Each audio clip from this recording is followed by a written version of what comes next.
നമ്മളൊരു special beef റെസിപ്പിയാണ് തയ്യാറാക്കുന്നത്. സോഷ്യൽ മീഡിയയിൽ വൈറലായ ഉപ്പിട്ട ബീഫ് കറി തന്നെ തയ്യാറാക്കാം. മീഡിയം സൈസിൽ കട്ട് ചെയ്ത വൃത്തിയാക്കിയ ബീഫ് ഒരു ബൗളിലേക്ക് ചേർക്കാം. അതിലേക്ക് ഒരു ചെറിയ ബൗൾ ചുവന്നുള്ളി അരിഞ്ഞതും, ഒരു സവാള ഇത്തിരി കനത്തിൽ നീളത്തിൽ അരിഞ്ഞതും, ഇഞ്ചി വെളുത്തുള്ളി ചതച്ചതും ഇഞ്ചി നീളത്തിൽ അരിഞ്ഞതും, 3 വെളുത്തുള്ളി അല്ലിയും ചേർക്കാം. എരിവിനനുസരിച്ച് 4 പച്ചമുളക് നടുകെ കീറിയതും ചേർക്കണം. 2 ടീസ്പൂൺ മഞ്ഞൾപ്പൊടിയും വറ്റൽ മുളകും, 2 ടീസ്പൂൺ കുരുമുളക് പൊടിയും, ആവശ്യത്തിനുള്ള ഉപ്പ്, വെളിച്ചെണ്ണ എന്നിവ ബീഫുമായി ചേർത്ത് നന്നായി യോജിപ്പിച്ചെടുക്കണം. ചേരുവകളെല്ലാം തന്നെ ഇറച്ചിയുമായി നന്നായി പിടിക്കണം. അതിന് നന്നായി ഇളക്കി യോജിപ്പിക്കണം. കൈകൊണ്ടോ ഒരു സ്പൂണ് കൊണ്ടോ നന്നായി ഇളക്കിയെടുക്കാം.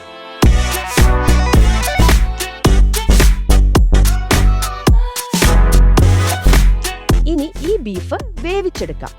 അതിനായി ഗ്യാസ് കത്തിച്ച് മൺചട്ടി വെക്കാം.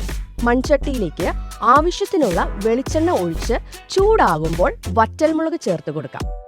ശേഷം ബീഫിന്റെ കൂട്ട് ചേർത്ത് നന്നായി ഇളക്കി വേവിച്ചെടുക്കാം. കറിവേപ്പിലയും ചേർക്കാം. ബീഫിൽ വെള്ളം ഉള്ളതുകൊണ്ട് തന്നെ പിന്നെയും വേവിച്ചെടുക്കുവാനായി വെള്ളം ചേർക്കേണ്ടതില്ല. ബീഫിന്റെ കൂട്ട് നന്നായി ഇളക്കി യോജിപ്പിക്കാം.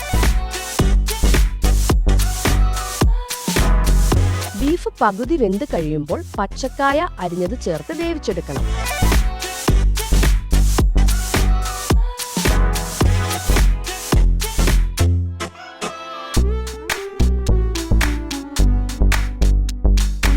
ഡ്രൈ ആയി എടുക്കേണ്ടവർക്ക് വെള്ളം ചേർക്കാതെ തന്നെ ബീഫ് വറ്റിച്ചെടുക്കാവുന്നതാണ്. മുളക് പൊടിയോ മഞ്ഞപ്പൊടിയോ മസാലയോ ഒന്നും തന്നെ ചേർക്കുന്നില്ല എന്നതാണ് ഈ വെറൈറ്റി ഉപ്പിട്ട ബീഫിന്റെ സ്പെഷ്യൽ.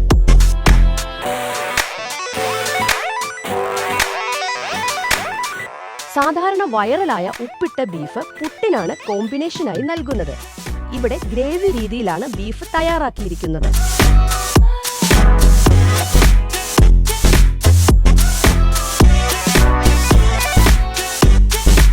ബീഫ് ഈ രീതിയിൽ വെച്ച് കഴിച്ചു നോക്കൂ. അടിപൊളി ടേസ്റ്റ് ആണ്. അപ്പത്തിനും പുട്ടിനും ബ്രെഡിനും ഒക്കെ കിടിലൻ കോമ്പിനേഷനാണ്. അപ്പം എല്ലാവരും ട്രൈ ചെയ്ത് നോക്കൂ ഉപ്പിട്ട ബീഫ് കറി.